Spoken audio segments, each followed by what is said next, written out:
So hello everyone, welcome to our channel Physics for AP. So as we were discussing about the chemical reactions and equations, so in that we have discussed about the chemical reaction definition and its characteristics, and also we have discussed about the chemical equation and how to balance the chemical equation. Now we will be seeing about the types of chemical reactions here, the four types of chemical reactions and their respective examples. Now let us discuss about the types of chemical reactions. So the first type of chemical reaction that we are going to discuss is the combination reaction. So the name itself we call it as combination, that means combining. So the chemical reaction in which there are two or more reactants combined to give a single product. So example, here we have two or more products, so it could be two or more than that. So when they get combined, we get into a single product, a single compound will be present over here. So which is said to be called as a combination reaction. So the reaction in which two or more reactants combine to give a product is called as a combination reaction, and this is the general equation for it. And all the combination reactions are the exothermic reactions. So all are said to be called as the exothermic reaction. So example, we have here the calcium oxide, that is also called as quicklime.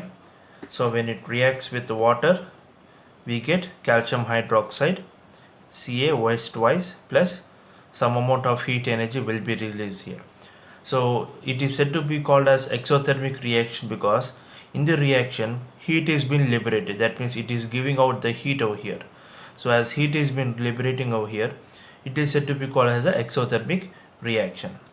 And also here we have carbon plus oxygen gives rise to carbon dioxide plus heat energy is released, as well as H2O, hydrogen gas plus oxygen gas, when it combines to form 2H2O. So here also some amount of energy is being released here. So we can say that all the combination reactions are the exothermic reactions, but all exothermic are not combinations. Okay, so we will see that now. As here we have calcium oxide, so when we send the water, it converted into Slaker lime, that is calcium hydroxide plus heat. Again to this calcium hydroxide, when we send the carbon dioxide gas to it, it has been converted into calcium carbonate plus water. So this calcium carbonate is called as a calcium carbonate is called as a marble, and also it is also called as whitewashing of the walls. So to the walls we will put the whitewash. So that is what we call as a calcium carbonate. So when calcium hydroxide is been reacted with the carbon dioxide, so it converts into calcium carbonate plus water. So this is the reaction for the whitewashing of the walls, and CaCO3 calcium carbonate is called as the marble here. And as all combinations are exothermic and all exothermic are not combinations, so here we have some of the examples here. So let us discuss about that. The first thing is the respiration which we breathing. So the respiration is an exothermic reaction. So respiration is said to be called as exothermic reaction because during digestion food is broken down into similar substance. So during digestion the food which we are taking, that is the carbohydrates which we are taking, it is broken down into similar substance, that is what we call the glucose, and this glucose combines with oxygen in the cell in our body and provides energy. So the glucose which is present in the carbohydrates, so it combines with oxygen in the cell and provides energy to our body. So this process is called as the respiration. The whole process we call it as respiration. So as we have here C6H12O6, that is glucose.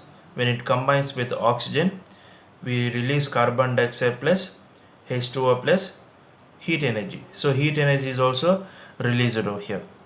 So while you're releasing the air, if you keep your finger near to the nose, you can feel the hot air coming out. So that is the respiration is a exothermic reaction. So if you see in this reaction, here we have two reactants and two products over here. So this is not a combination reaction, but it is an exothermic reaction. Why? Because heat energy is being released out. So this is about the combination reaction, and here we have discussed about the respiration is an exothermic reaction. So if anybody asks why respiration is an exothermic reaction, because during digestion the food is broken down into similar substance, that is the carbohydrates are converted into glucose. Now this glucose combines with oxygen in the cell of our body, and it provides energy. So this whole process is called as the respiration. So we have a respiration formula over here. And we have another example for the exothermic reaction, that is the burning of natural gas. So the burning of natural gas is also an exothermic reaction. So CH4, that is when methane is react with oxygen gas, we get carbon dioxide plus water. So as energy is also released here from here. So your energy is also released out. So this is a exothermic reaction. And also the decomposition of vegetable matter into a compost is also called as a exothermic reaction. So the decomposition of vegetable matter, that is the waste vegetable matters, so they'll be converted into a compost pits, that is compost, which is used for organic manure. So there also it is an exothermic reaction. So this is about the combinations. So all the combinations reactions are exothermic reactions, as they produce heat energy or any kind of energies. And next, coming to the reaction is the decomposition reaction. So decomposition, the name itself we call it as decompose, that means dividing. So the reaction in which we have single reactant. So we have a single reactant and it is broken down into two or more products. A single reactants is broken down into two or more products. So it is said to be called as decomposition reactions. And all the decomposition reactions are the endothermic reactions. So endothermic reaction, in the sense the energy is given to break it down. That means to break down the compound into two or more, we need to provide the energy over here, right? So that energy, it could be in kind of heat energy or any kind of light energy or anything. So as we are providing the energy, it is called as an endothermic reaction. So here the decomposition is of three types. One is the thermal decomposition, second the electrolysis, and third the photochemical reaction. So let us discuss one by one here.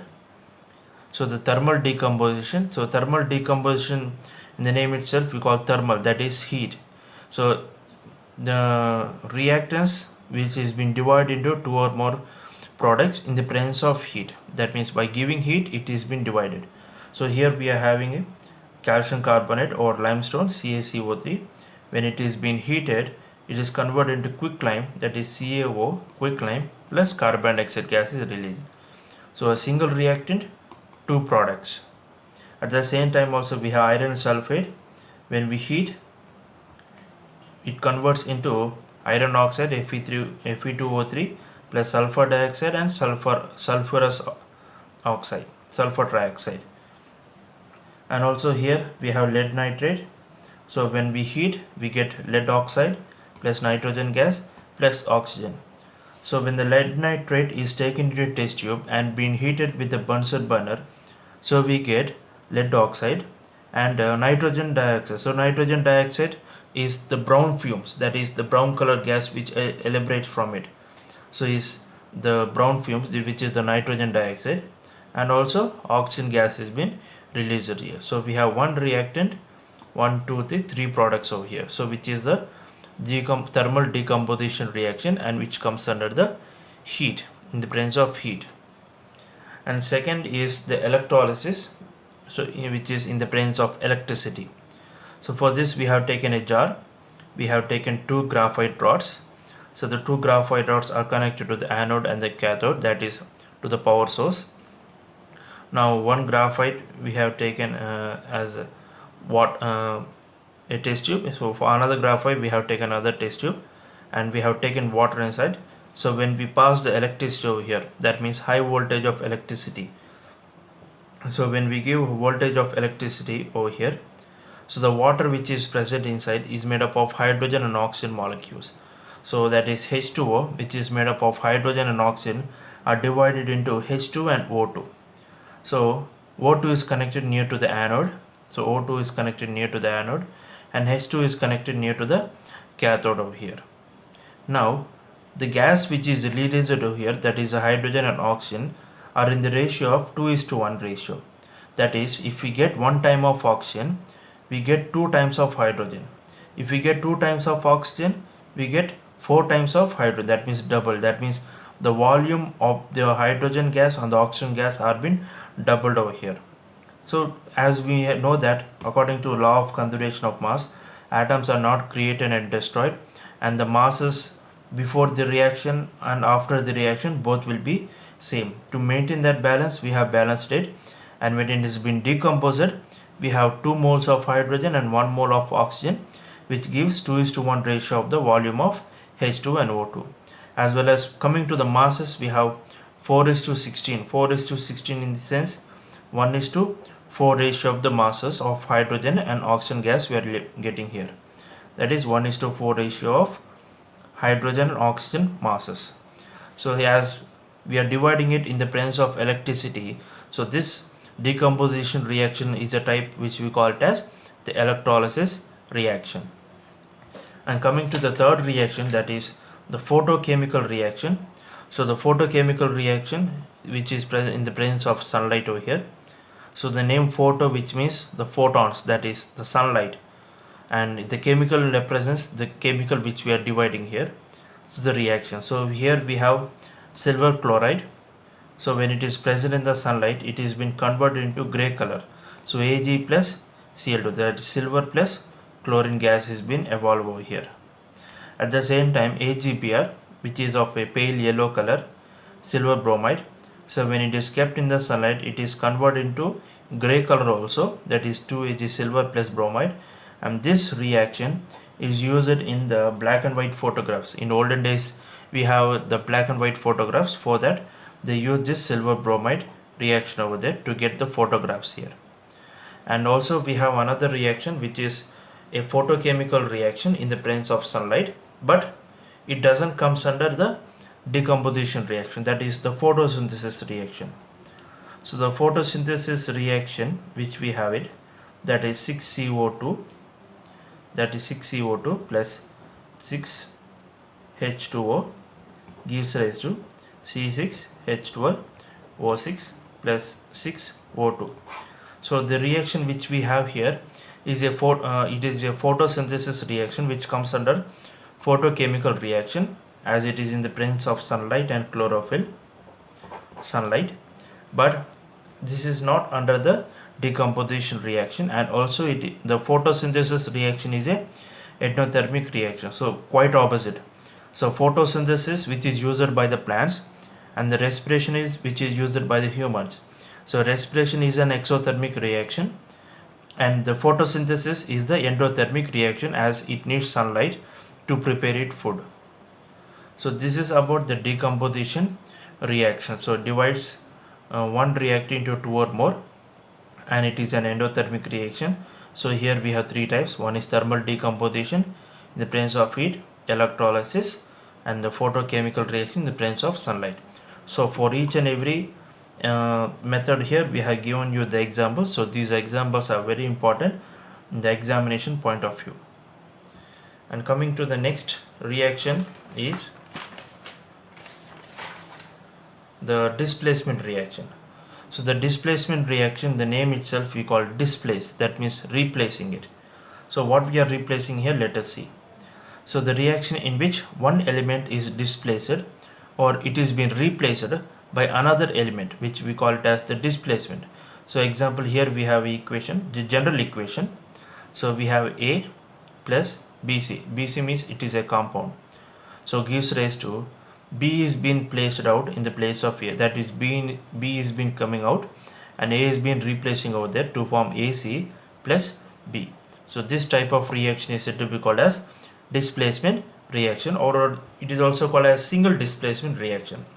So here we have an example, that is zinc plus hydrochloric acid.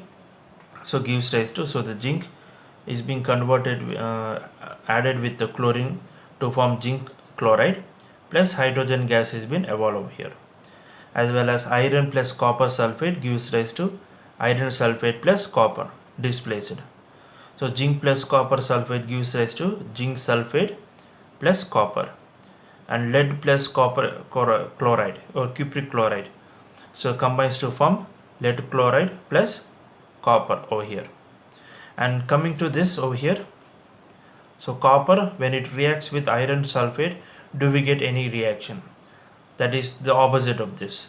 The same copper, when it is react with lead chloride, do we get any reaction? And the same copper reacts with zinc sulfate, that is this. So do we get any reactions over here? So as if we see, we have the activity series. So this is the high reactive, this is the middle reactive or moderate reactive, and this is the low reactive. So when you see here, the copper is the least when compared to zinc, iron and lead. So it is the least reactive when compared to zinc, iron and lead. Copper is the least one. That means it cannot displace zinc or iron or lead over here. But zinc can displace iron, iron can displace copper, lead can displace copper. But copper cannot displace lead, lead cannot displace iron, and iron cannot displace zinc. At the same time, zinc cannot displace any of these elements which are the high reactive, but these high reactive can displace middle reactive as well as low reactive over here. So this is what we call as the activity series. So it is called as the activity series. And the chemical reactions for three of this, as a copper cannot displace iron, copper cannot displace lead, copper cannot displace zinc. So for all that, what we write it as no reaction. So if they give in examination time also, if they give this reaction and give it as a question mark, so your answer should be at no reaction, and you need to remember this activity series over here.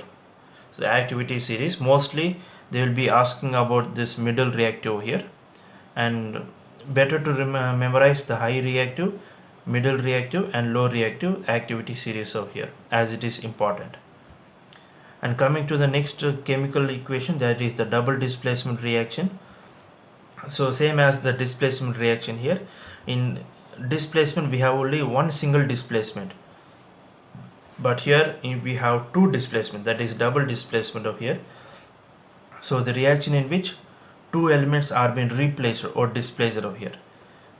So here we have a general equation, that is AB plus CD gives rise to AB reacts with D to form AD, and B reacts with C to form CB over here. So let us take an example. So we have sodium sulfate Na2SO4 plus barium chloride BaCl2. So we get barium sulfate BaSO4 plus 2NaCl, and the barium sulfate which we have. So if you see, the sulfate is reacted with the barium, and the sodium is being reacted with the chlorine to form NaCl, and barium reacts with SO4 to form BaSO4, and the BaSO4, which is called the barium sulfate, is the white precipitate. It is a white precipitate. So the white precipitate, in the sense, as we have discussed it before, the white precipitate is that the substance which is not soluble in the substance, the insoluble substance. So the insoluble substance is what we call as the precipitate.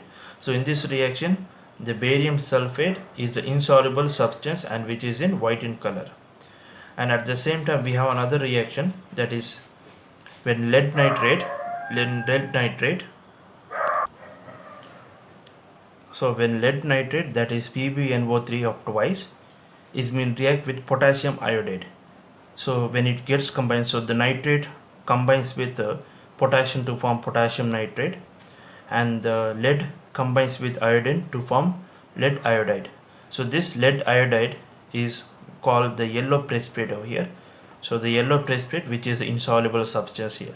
So in the examination they may ask, what happens when lead nitrate reacts with potassium iodide? So do we get any precipitate substance here? So we get a precipitate substance which is lead iodide, and which is in the yellow color here. And also we have another at all the neutralization reaction, which we have discussed it in acids and bases. All the neutralization reactions are the double displacement reactions. So that is chlorine reacts with the sodium to form NaCl, and hydrogen reacts with hydroxide to form H2O here. So this is about the 4 types of chemical reactions, starting from the combination reaction, the first one, which is the exothermic reaction here, and respiration is an exothermic reaction that we have discussed. And we have discussed about the whitewashing of the walls. So when calcium hydroxide reacts with carbon dioxide, so we get CaCO3, calcium carbonate plus H2O. This calcium carbonate is called as a marble, and it is used as a whitewashing of the walls. And we have discussed about the decomposition reaction, the 3 parts of the decomposition reaction, and we have discussed about the displacement and double displacement reactions over here. So thank you for your time. Please subscribe the channel, give your valuable comment, and I will be waiting for your comment. Thank you for watching it.